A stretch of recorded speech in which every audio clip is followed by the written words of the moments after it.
منتخب مالي ينهي مسيرة المغرب في ربع نهائي كأس العالم تحت 17 سنة.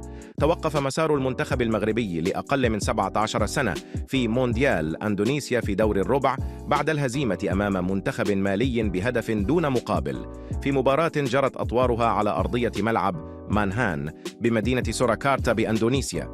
وانطلق الشوط الأول بإيقاع مرتفع بتبادل للهجمات بين المنتخبان مع أفضلية لمنتخب مالي الذي كان أكثر تهديداً لأشبال الأطلس. وتألق الحارس طه بن غزيل بشكل لافت بعدما صد مجموعة من الكرات الخطيرة لهجوم منتخب مالي، فيما لم تشكل هجمة المنتخب المغربي أي خطورة على مرمى الخصم. وشهدت المباراة احتجاجات على الحكم الإكوادوري أوغوستو آراغون من الجانب المغربي، سيما بعد عرقلة اللاعب الحموني داخل مربع العمليات مطالبين بضربة جزاء. وأجرى سعيد شيباً مجموعة من التغييرات على مستوى تشكيله الأساسي رغبة منه في ضخ دماء جديدة على مستوى خط الهجوم، إذ كاد البديل أيمن الناير أن يهز شباك بوراما كوني.